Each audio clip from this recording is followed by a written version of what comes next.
Dear students, so far we considered change of state, uh, solid becoming liquid.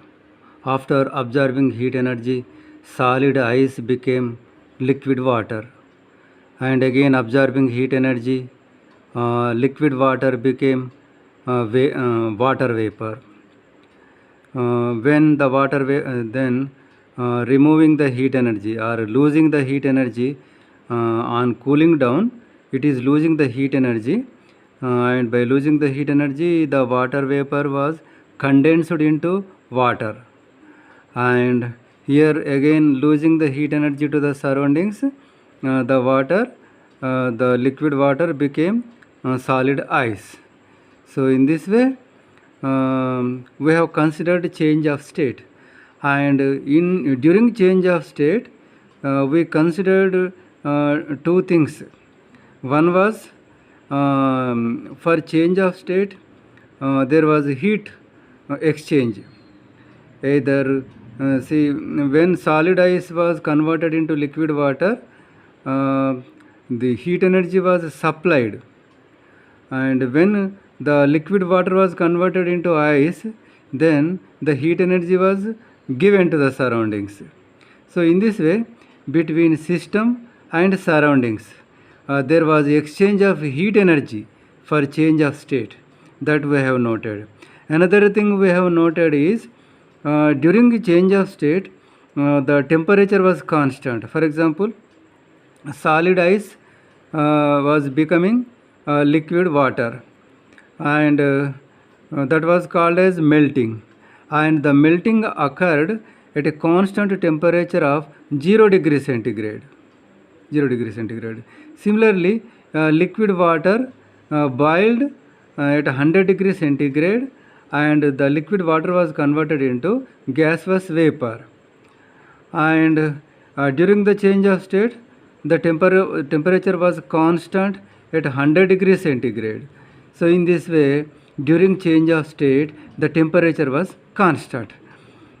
Afterwards, so solid means several types of solids will be there. As an example, we considered the ice, and for change of state between solid and gas, we have taken example of camphor or iodine or dry ice, like that. In such case, dry ice directly converted into vapor. So in that way we have considered all types of changes of states, and during each change of state, what we observed is there is exchange of heat energy between system and surroundings, as well as the temperature is held constant. These two things we have observed. Okay, now what is the ice melting point? Immediately you say 0 degree centigrade, but the ice melting point is 0 degree centigrade and water boiling point is 100 degree centigrade. These temperature values are under normal atmospheric pressure, that is at the value of P is equal to 1 atmosphere. So it means, so when I say like that, oh, the melting point, the boiling point, does it depend upon the pressure? Yes, that also we have considered. Effect of pressure on boiling point and melting point. We have seen when pressure increased, boiling point also increased, but melting point decreased. In that way, when pressure changed, the boiling point and melting point changed. So now we can draw a graph. We can take on x-axis temperature and on y-axis pressure. For example, for melting point, effect of pressure on boiling point. For boiling point, for suppose, as pressure increases, boiling point increases. So we can draw a graph like this, because as pressure is increasing, boiling point also increasing. Similarly, so this is for This is graph for boiling point. Similarly, we can draw a graph for melting point. If pressure increases, melting point decreases. It means we should draw a graph in this direction, because as pressure is increasing, the temperature should decrease, so it should move left hand side. So this is for melting point. So here if you draw a slope, if you draw a tangent to this curve, this will be positive. Slope is defined as change in y coordinates by change in x coordinates. So this has a positive slope. That's why as pressure increases, boiling point also increases. If you draw a tangent to this curve and you find its slope, this slope is negative. That's why as pressure increases, melting point decreases. So in this way. And one more thing, during change of state, we have defined the temperature of melting, the temperature of boiling, the temperature of sublimation. See, when solid ice becomes liquid water at 0 degrees centigrade, that is called as melting point, the temperature of melting point. So how we define that? The temperature, let me write here 0 degrees centigrade. The temperature at which the solid ice and the liquid water coexist in thermal equilibrium. Similarly, how we define the boiling point? Here comes 100 degrees centigrade. We defined the boiling point as the temperature at which the liquid water and gaseous water vapor, these two states you can see simultaneously. Water will be there and water vapor coming from that also. You can see water boiling and from that vapor coming out. We can see the two states simultaneously, and the two states are in thermal equilibrium with each other. Similarly, during sublimation, solid and gaseous phases will be in thermal equilibrium with each other. So in this way, during change of state, another important point is the two phases are, the two states are in thermal equilibrium with each other. So that also can be shown in the graph. So now let us look at the graph drawn for water. See, here on x-axis we have taken temperature, and on y-axis we have taken pressure. Now see here, PA, this is a curve, and here it is written steam line. Here to its one side liquid phase, to its other side vapor stage. So, and this is a border between these two phases. So you take any point on the curve, that will give boiling point. Suppose we have selected a point here. So this, now let us draw a line, and let us draw a perpendicular line onto x-axis. So this gives corresponding temperature, boiling point temperature. And now let us draw a horizontal line, and this gives pressure. So at this pressure, say our water is having, at this atmospheric pressure, it is having this much boiling temperature, like this. Suppose pressure is increased from here to here. Then say let us draw another horizontal line, and here another vertical line. See, when pressure increases from this value to this value, what is happening here? The corresponding point is A here. So when pressure was increased, see, temperature also increased. So in this way, from the graph we can understand very well the dependence of temperature on pressure. Now, and one more thing, See, you take any point on the steam line, that will give you the boiling point temperature, and it also tells you that at the boiling point temperature, both liquid and vapor are in thermal equilibrium with each other. Similarly, now let us consider melting point. See, PB curve. So to this curve, on left side you see ice as a solid, and to right hand side you see liquid. So solid ice and liquid water. And any point on this, let us choose a point here. Let us choose one point here. This point gives us melting point. So what is the temperature? You draw a vertical line. So here this gives you the temperature of the melting point. Now you draw a horizontal line, and that gives you at what pressure. So at this pressure the melting point temperature is this much, like that. Now okay, now let us increase the pressure from here to here. So if now let me draw a horizontal line onto this curve. So it has touched the curve at this point.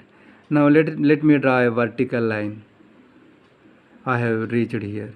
So initial point was here, final point is here.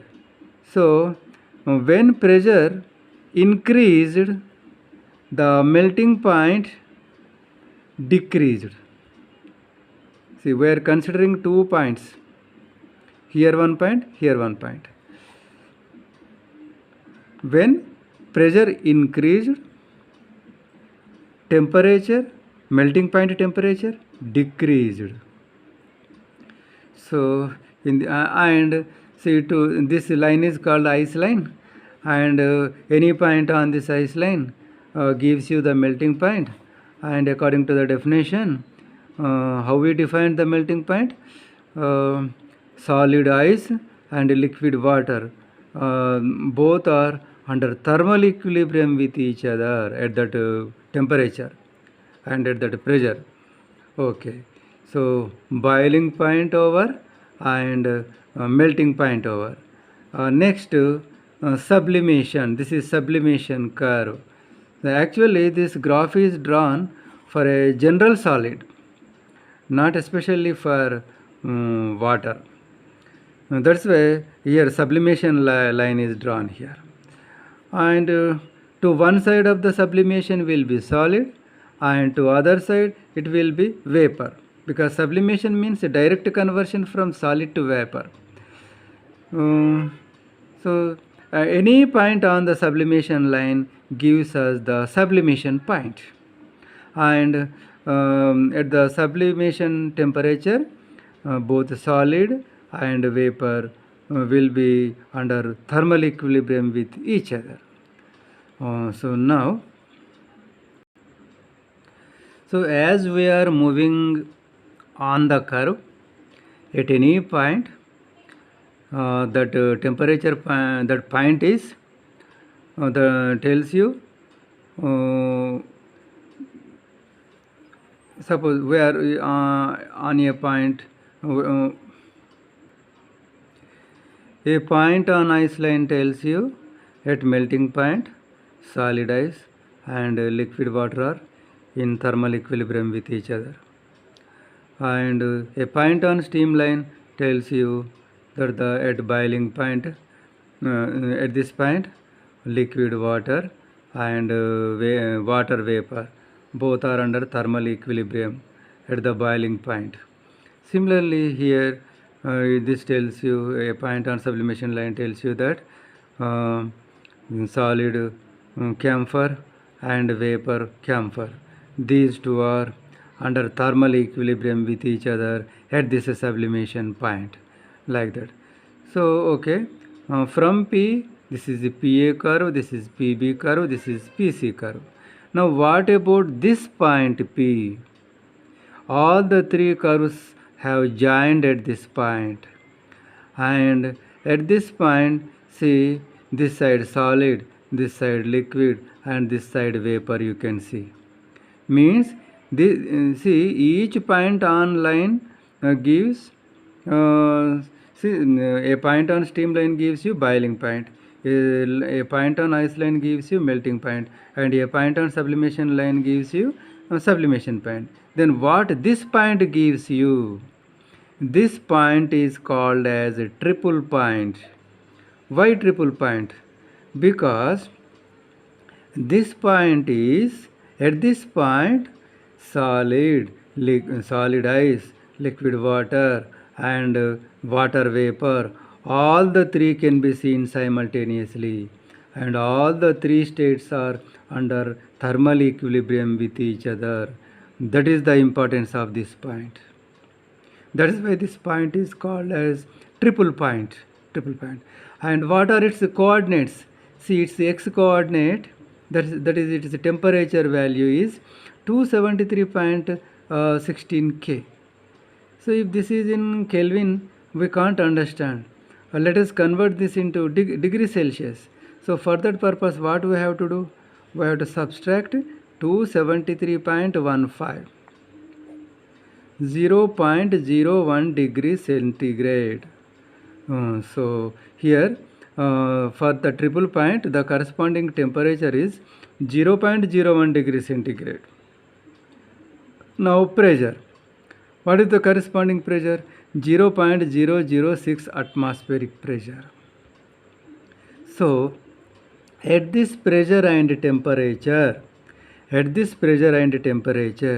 you can visit ice, water, and water vapor. You can visit all the three phases, all the three states simultaneously. Solid becoming water, water becoming water vapor. So in this way, you can simultaneously see solid ice, liquid water, and vapor coming from that.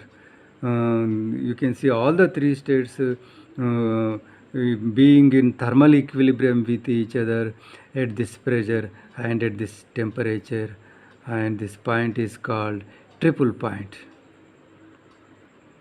Now let us look at the diagram.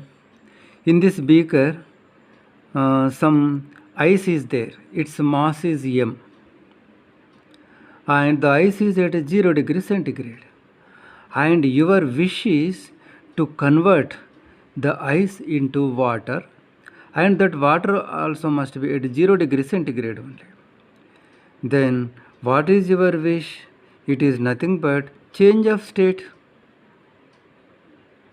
How can I say it is change of state? Because in change of state only there is change in state, there is no change in temperature.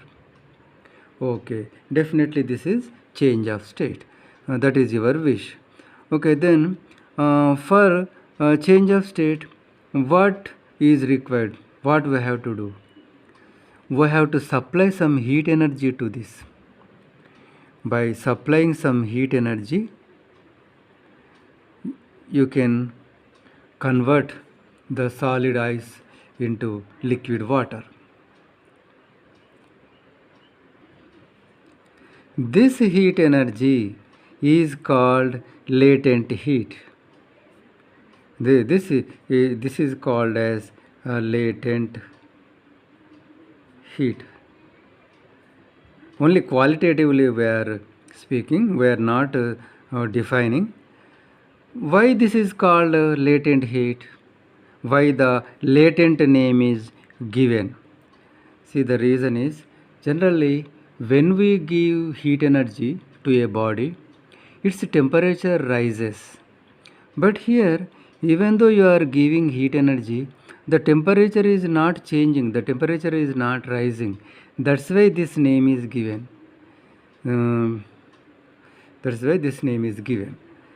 Okay, now if you want to define latent heat, how to define the latent heat? Very easy. Since you have taken some mkg of ice and you supplied some heat energy, absorbing the heat energy, it was converted into mkg of water.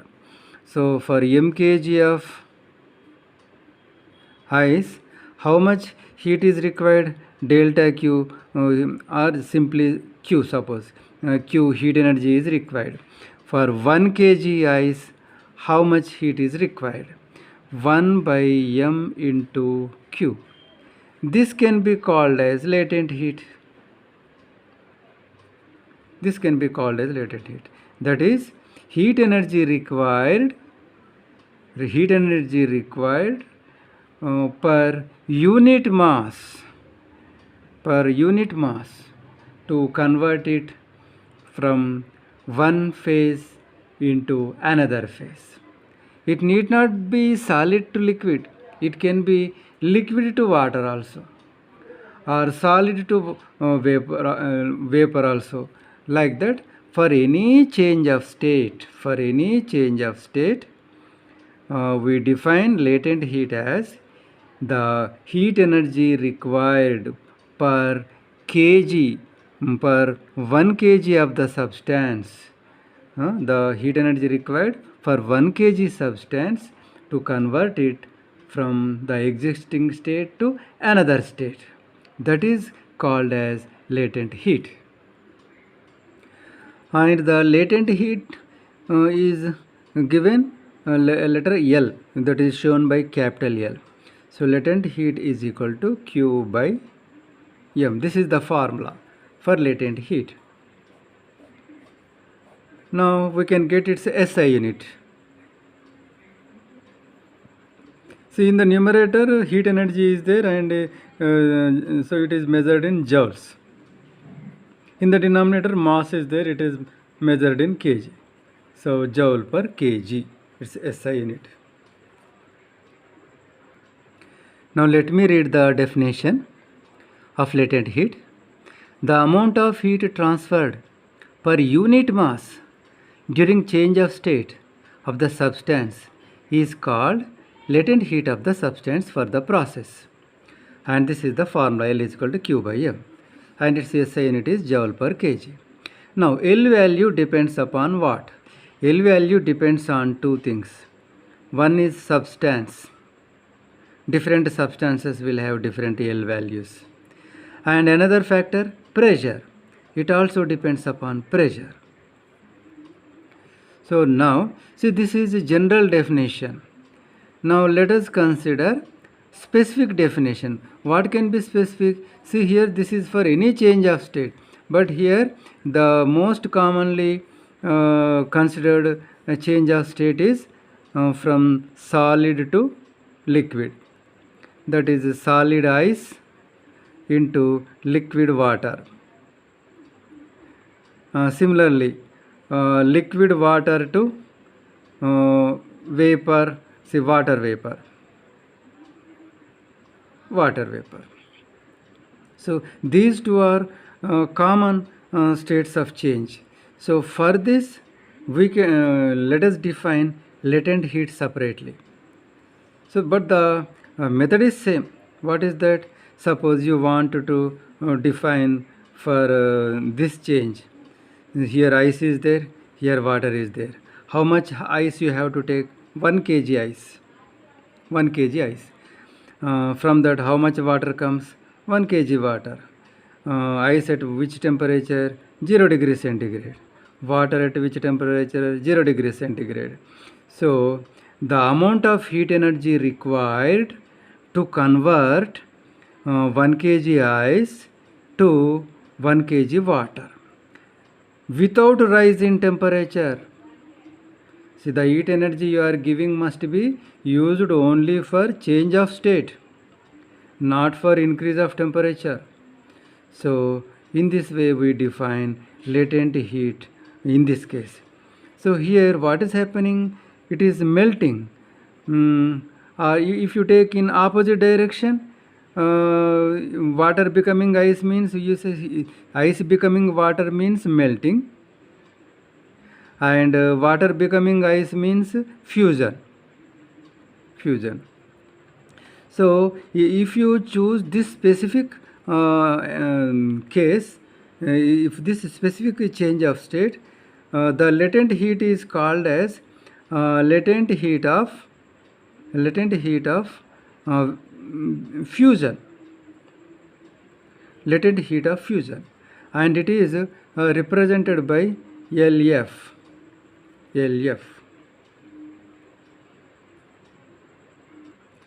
Now let me read the specific definition.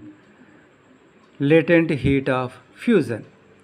The amount of heat transferred per unit mass of a solid substance to completely convert it into liquid at constant temperature, called melting point, is called latent heat of fusion or latent heat of melting. See here, as an example, you have taken 1 kg ice at 0 degree centigrade and you are supplying heat energy and absorbing the heat energy. It has become 1 kg water and at the same temperature. So here the heat energy required is 3.33 into 10 power 5 joule per kg in SI system. And in CGS system, the heat required is 80 calories per gram. If you take 1 gram ice, 80 calories of heat is required to convert it into water. So to solve problems, we should remember these two values, or in the problem itself the values will be given. And another change of state, it can be from liquid water to gaseous water vapor. And that occurs at a boiling point, that is 100 degrees centigrade. So now let us consider another change of state, liquid water becoming gaseous water vapor. So what is this called? Ice becoming water is called melting, and water becoming water vapor is called vaporization.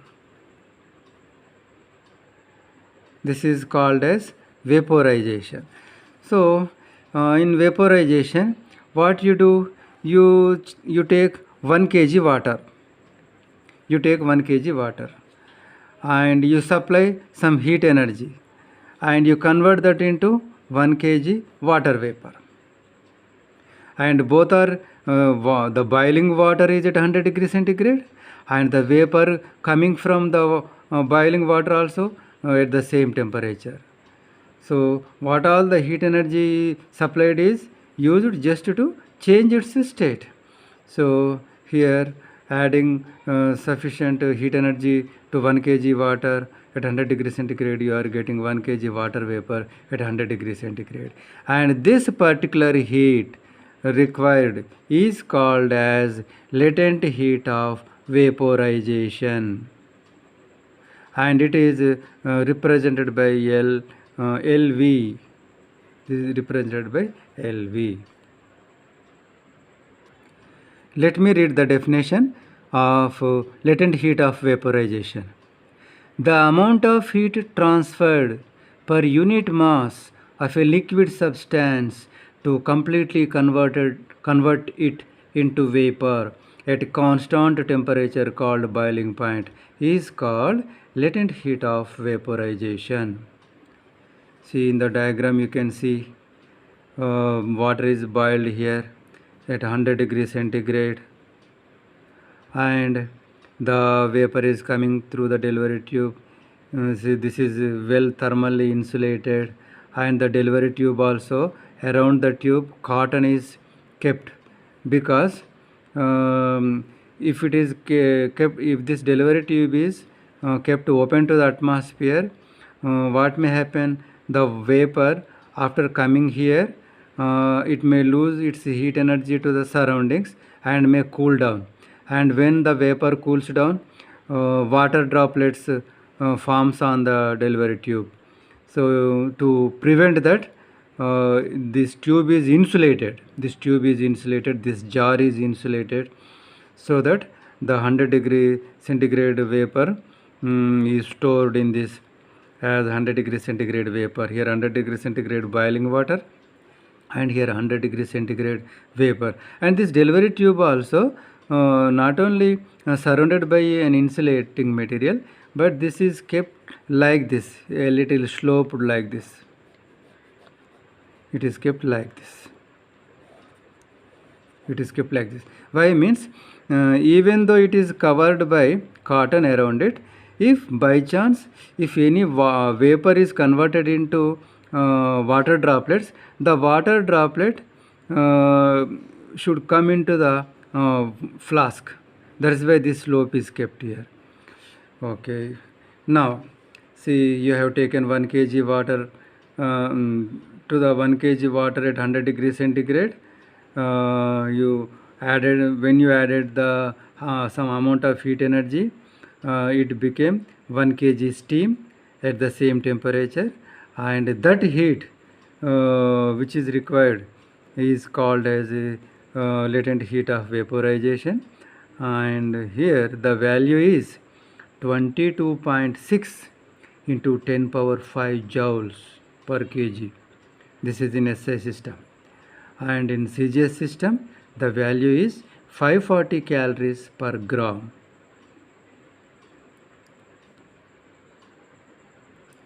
See, there is a question: why burns from steam are more serious than those from boiling water?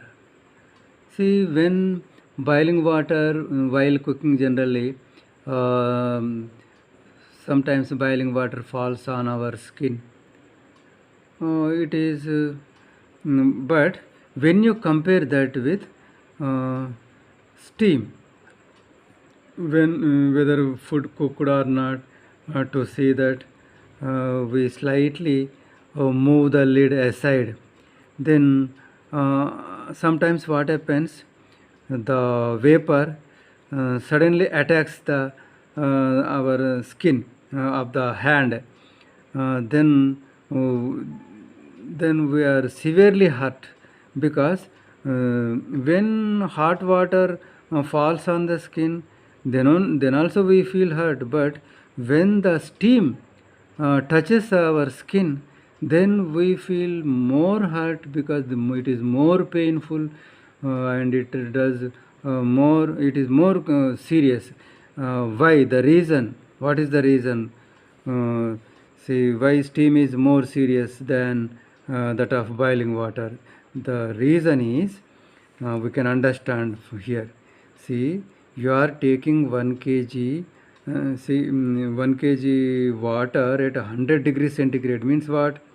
Already the 1 kg water is boiling at 100 degrees centigrade. It is already boiling, and that boiling water absorbing this much heat energy, becoming steam. So now you understood, steam compared to boiling water, steam is having this much energy extra.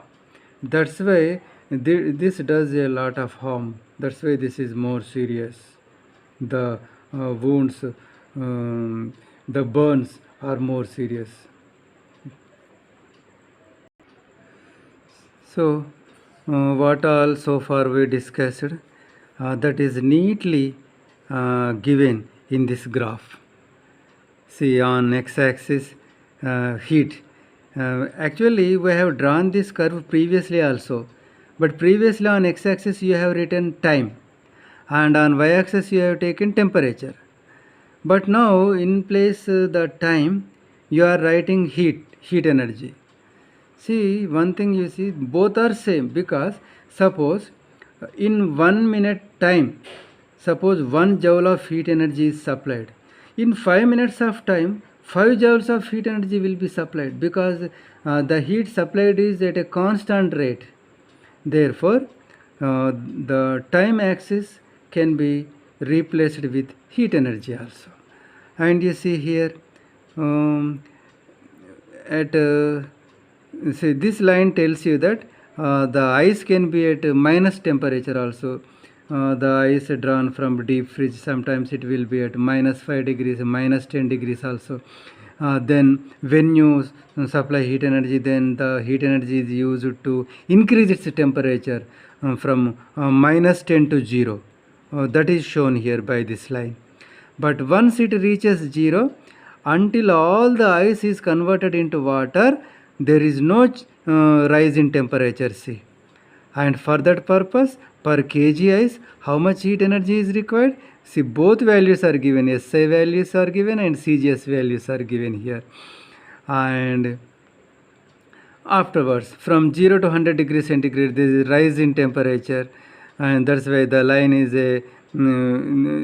it is a straight line. And soon we reach 100 degrees centigrade. Again, the boiling water absorbing the heat energy just to change its state from liquid water to water vapor. And see here, for that purpose, per kg water, boiling water, this much energy is required to convert it into vapor. See here also SA value and CGS value is given. So